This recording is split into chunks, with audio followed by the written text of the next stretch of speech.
إن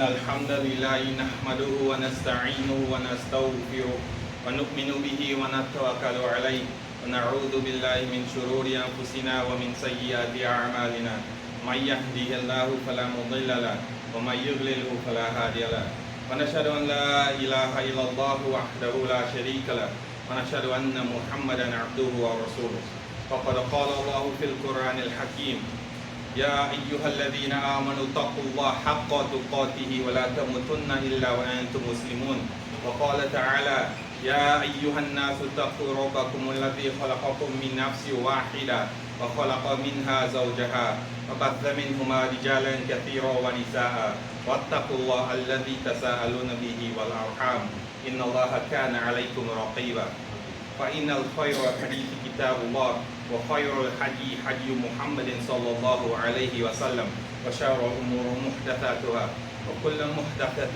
بدعة وكل بدعة ضلالة وكل ضلالة في النار أما بعد اللهم رب اشرح لي صدري ويسر لي أمري واحلل عقدة من لساني يفقهوا قولي اللهم رب زدني علما اللهم رب زدني علما اللهم رب زدني علما. Verily we have gathered here again for another Jumu'ah, for another day of reminders, for another day of remembering Allah Jalla wa Ala, for another day of remembering our purpose on earth. And of those remembrance, one comes to mind, the beautiful reminder that An-Nabi sallallahu alayhi wasallam would have given to one of his companions under his care, Ibn Abbas, which is one of his family members. So he sallallahu alayhi wasallam, one day he sat with Ibn Abbas and he said, his words translate to me more or less that, let me give you an advice. Take advantage of 5 things before 5. And of the first thing, take advantage of your youth before you become old. So let's try to understand what is the youth. According to Islam, you are defined as a youth until you reach the age of 40. So once you're 40 years and younger, you are defined as a youth. And we know that those of our brothers and sisters in our community which would have raised past the age of 40, they will be able to tell you better than I would be able to tell you that when you reach at that age, some of the things that you were able to do, you're not able to do it anymore. Some of the things that you're able to do when you're younger, you're 100% not able to do it anymore. The aches, the pains, the worries, it's there, that weren't there. Of the other advice, he said, sallallahu alayhi wasallam, to this young lad, radiyallahu anhu, take advantage of your health before you become sick. Take advantage of your health before you become sick. Now, my dear believing brothers and sisters in Islam, we have all experienced some touch of sickness before. We have all feel the pangs. Some of us have actually came so close that we would have almost died with some of the sickness that we would have experienced. And in that time of sickness is when we remember Allah Jalla wa Ala the most. In that time of sickness, we make dua, we make dhikr, we do all the good, we prepare for Malakul Maut. But when we have our health, we fancy our health in doing things that are not beneficial for our deen. Take advantage of your health before you become sick. Some of the scholars of Islam says that health actually is a crown upon the head. Health is actually seen as a crown on the head of the healthy by the sick. You can relate to it, my dear believing brothers and sisters in Islam. When you're sick, you would like to get to be healthy again. You take all the medications. Take advantage of your health before you become sick. Take advantage of your youth before you become old. The sun that we experience currently, some say it is the hottest the sun has ever been. Take advantage of your youth before you become old, my dear believing brothers and sisters in Islam. Of the 7 categories of people that will be under the shade of Allah Jalla wa Ala shade on the day of judgment, will be a youth that grows up in the remembrance of the worship of Allah Jalla wa Ala. And we all know that on that day, there's no shade, leave alone the shade of the throne of Allah Jalla wa Ala. So take advantage of your youth in the worship of Allah Jalla wa Ala. Take advantage of your health before you become sick. He, Nabi sallallahu alayhi wa sallam, he continued to explain to this youth, radiallahu anhu, take advantage of your wealth before you become poor. Take advantage of your wealth before you become poor. We have seen in our youthful days growing up, and some of us are even seeing it now, of many persons that were so rich that you could not even walk in their path.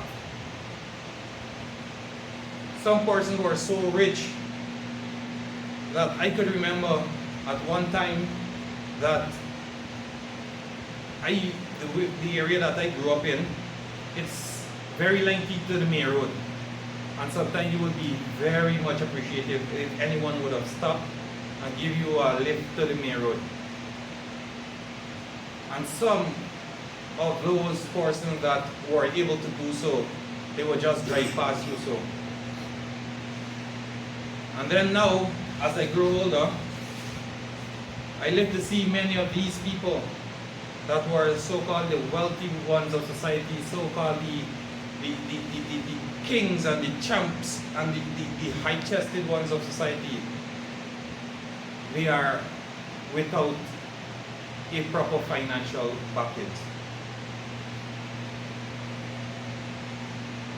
My dear believing brothers and sisters in Islam, take advantage of your wealth before you become poor. There's many Muslims in our society, here and abroad, that are in dire need. We see in our community, many of our Muslim brothers and sisters are in dire need of some form of charity. Let's form a jama'ah and help support our believing brothers and sisters in Islam. Support that brother. That brother or sister does not have to know that this comes from brother so-and-so or sister so-and-so and this is for so-and-so. Just give that as a token and Allah Jalla wa Ala will give you your reward. There's orphanages, many orphanages that are in dire need of our support. But we fancy ourselves in buying the latest this and the latest that, of which it's not wrong. But picture it, my dear believing brothers and sisters in Islam. You could have taken some of that money to invest it in your akhirah. But you choose to invest it otherwise. Take advantage of your wealth before you become poor. A hadith of An-Nabi sallallahu alayhi wa sallam translate to me more or less that every day we are required to perform a charity for every limb in our body. To do a good deed is charity. To say Subhanallah is charity. To say Alhamdulillah is charity. To say Allahu Akbar is charity. To remove a harmful object from the path of someone is a charity. To look after our family is a charity. Some of us may be guilty. We have the finances. We're stingy, we're miserly with our finances, and our homes are in a deplorable state. Take advantage of your wealth before you become poor. We see many from the earlier days, from like a decade or two ago, many cane cutters that would have been able to be graced with a hefty salary, and they would have used their money not for their akhirah, not for the benefit of their Islam. And we see enough of them today are in a state that we feel sorry. We ask ourselves, why did they not invest in their akhirah? Why did they not invest in their lives? Why did they not invest in their Islam? Why did they not invest in their family?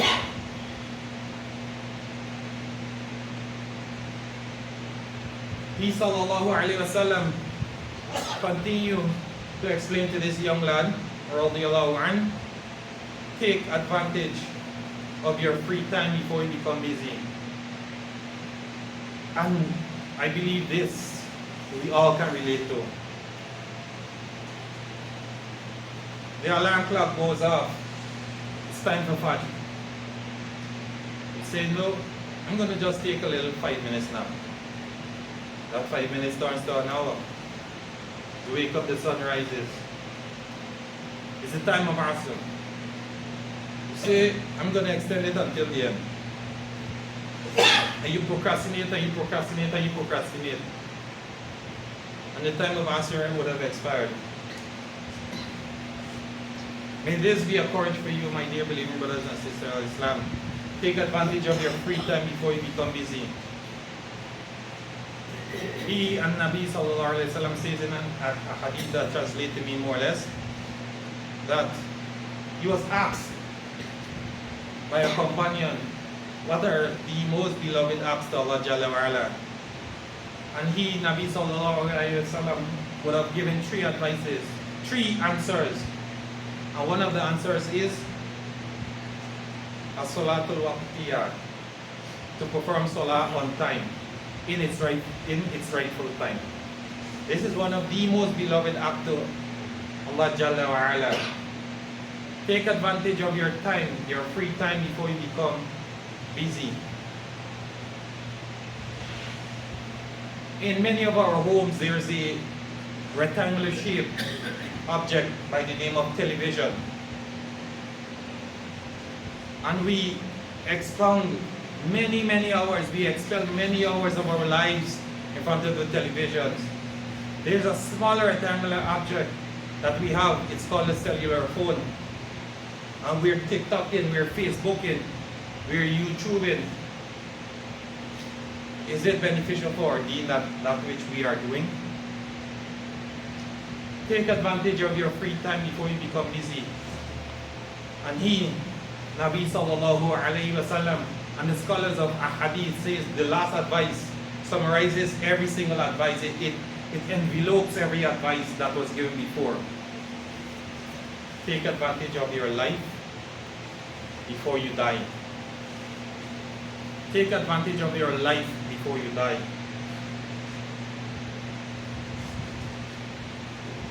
We all would love, from the bottom of our hearts, to see the angel of death in white. We would all love that on that day we hear Assalamu alaikum. We will all love on that day to say La ilaha illallah. We will all love, but are we utilizing our life in the remembrance of Allah Jalla wa Ala, in the sanctity of Islam?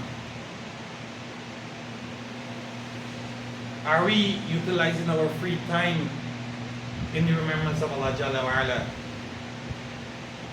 Have we utilized our youth in the remembrance of Allah Jalla wa Ala?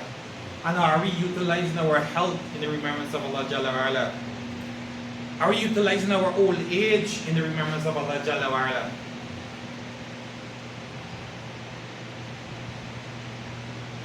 I leave with this advice, my dear believing brothers and sisters in Islam. We are advised, and it's on a placard in many masajids. I haven't noticed, I don't know if it's in here, but this placard says, after every salah, Say Subhanallah 10 times. Alhamdulillah 10 times. Allahu Akbar 10 times. Say La ilaha illallah. Some placards go on to say it 33 times and say Allahu Akbar 34 times. So let's do the maths. For every Subhanallah, it is said by An-Nabi Sallallahu Alaihi Wasallam, that translates to me more or less, that we get 10 hasanats. So that's 100 for every salah. 5 daily salah, that's 500. 500 by 10, that's 5,000. 5,000 by an average of 30 days. That's 150,000 if I'm not mistaken. Take that and multiply it by 1 year. See the amount of blessings you would have gained just by saying Subhanallah, Alhamdulillah, Allahu Akbar. Let's take it a bit further. It is recommended before we sleep at night, we recite the last 3 surahs, the last 3 ayat of Surah Baqarah. We should recite Ayatul Kursi. We should recite Surah Mulk. We should recite Surah Ikhlas, Surah Falaq, and Surah Nas. We should repeat Subhanallah, Walhamdulillah, Allahu Akbar until we reach 100. So picture it. Let's just give it a rough figure. Every day we do these acts and we get at least 10,000 hasanats on our deeds for the day of judgment. Multiply that by our lifetime. Are you doing 10,000 sin in a day to wipe out those good deeds? So how will it be possible? Except if Allah Jalla wa Ala wills for you to enter Jahannam. My dear believing brothers and sisters in Islam, I leave this advice with myself and yourself. Take advantage of your youth before you become old. Take advantage of your health before you become sick. Take advantage of your wealth before you become poor. Take advantage of your free time before you become busy. And take advantage of your life before you die. أقول قولي هذا وأستغفر الله لي ولكم ولسائر المسلمين من كل ذنب فاستغفروه إنه هو الغفور الرحيم.